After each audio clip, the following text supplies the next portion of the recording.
This has actually been my most difficult video to record so far. Tried once and failed spectacularly. Nothing seemed to record any sound, so I don't know what happened with the microphones. Obviously user error, but yeah, so the second attempt after family emergency. I had to go home to my mother, who was taken into hospital with pneumonia. She's on the mend now, getting a lot better. And when I came back to Europe, well, I got a head cold myself. So yeah, there's been a lot going on these past couple of weeks, and we now have again spectacular weather for imaging the night sky. It looks like April's been a great month for us so far. I've had at least two. This will be 2.5 weeks of possibilities of imaging. Now, what's happened in the meantime is the telescope in the observatory has changed, and I want to introduce you to that telescope with a question. I want to ask you a personal question. Why are you here? Not a metaphorical question, a specific question in relation to astronomy. What is it about astronomy that actually brings you to the hobby? There must be something that you like the most, something that maybe hopefully inspires you to continue obviously in this great hobby of ours, but something that really, I don't know, makes you curious, piques your interest.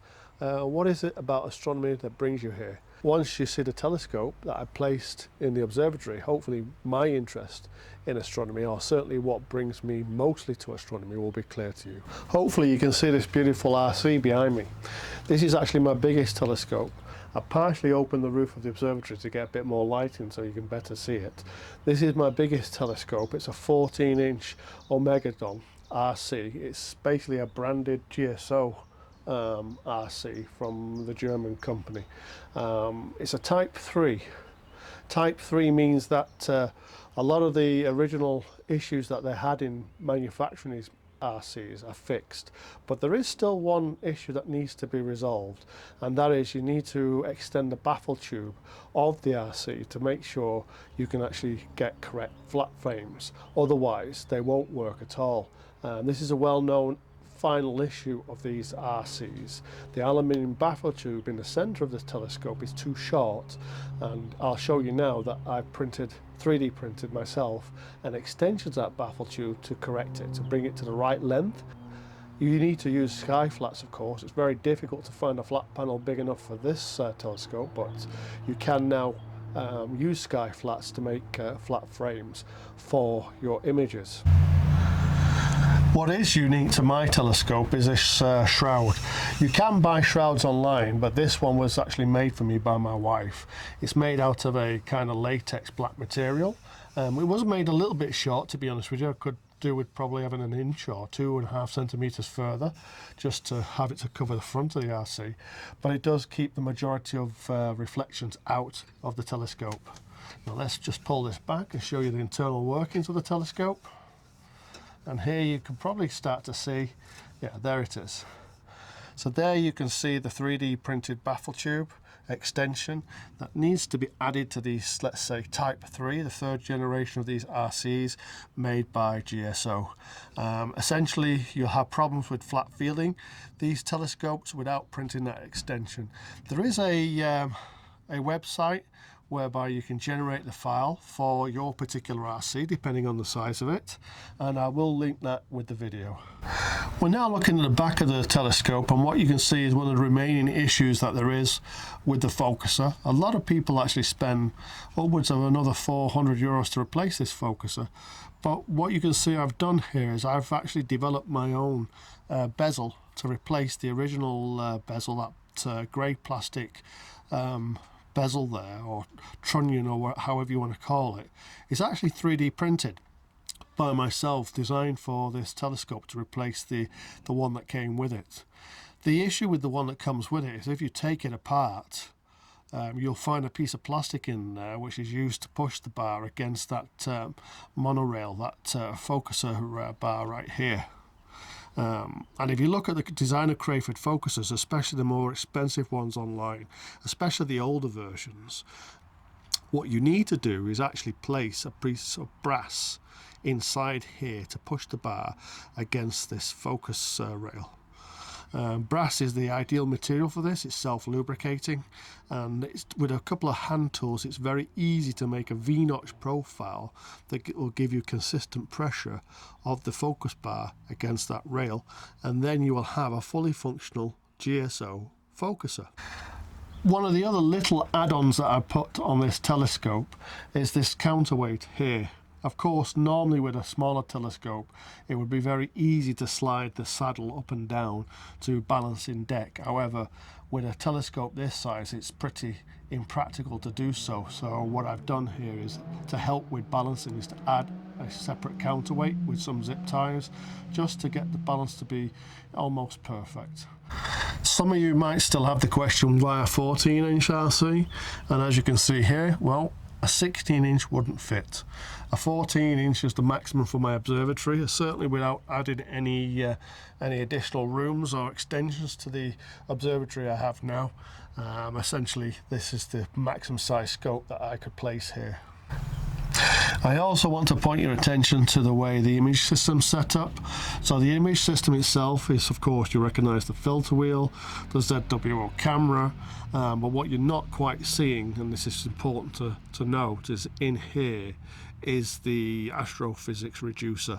This brings this whole system down to about 5.8, just below f6 from an imaging point of view, and that is perfect for my favorite subject, which is why I'm in astronomy, and comes back to the question I asked you all at the beginning, and I'm here for galaxies. So what you will have noticed is there's quite a common theme developing. I have no fear of collimating some of the most difficult amateur telescopes that you can buy, whether that's the Epsilon, the ED180, renowned to be a little bit tricky. I would say it really is only tricky once you understand how to collimate it. It's very easy to collimate, the old collimation well. But these telescopes, Richard Crichton's, are renowned for being difficult for amateurs to collimate, and I want to introduce you to a tool that I use for this telescope. Again, not sponsored. This is bought by myself. Actually, I bought this second hand on the Astro markets, and that is a Takahashi collimator. This is perfect if you've got an RC telescope and you want to keep it perfectly dialed in collimation. This is an excellent tool to do so. Everybody who takes on a collimation task should at least take these tips into consideration. One, it's not personal. The telescope is an inanimate object. It doesn't care whether you miscollimate it or collimate it. You need to be, two, methodical. If you follow your collimation steps methodically, if you check each step methodically and you push forward with minor adjustments, then you should be able to bring the telescope into collimation. My final tip, number 3, is I don't collimate this with stars to get rid of the remaining tilt. The first collimation pass is with a laser from the focuser to the secondary, and from the secondary back to the focuser. Once that path has been confirmed, I collimate the primary with the Takahashi collimation scope, and I do it in the daylight.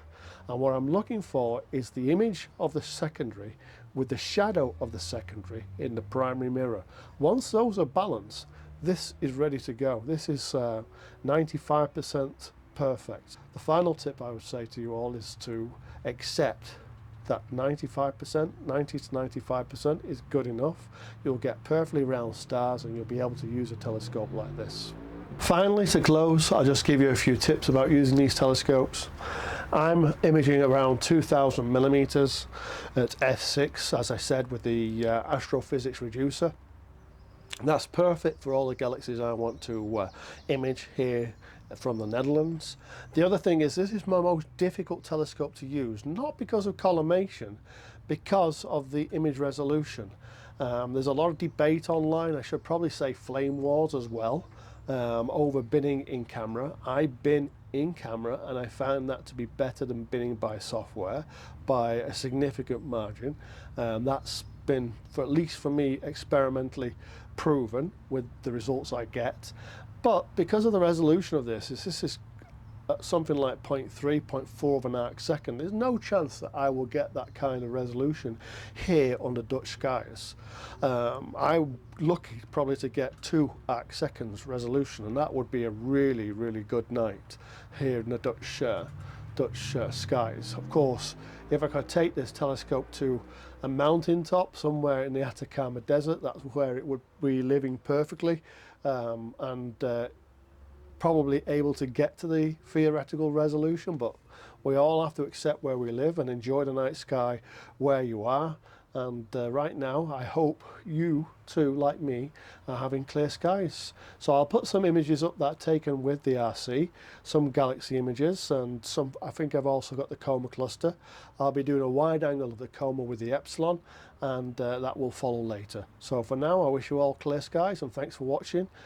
Please like and subscribe if you like the content. I hope the content is actually improving, and certainly I hope this time around I've got audio with the video. So bye for now.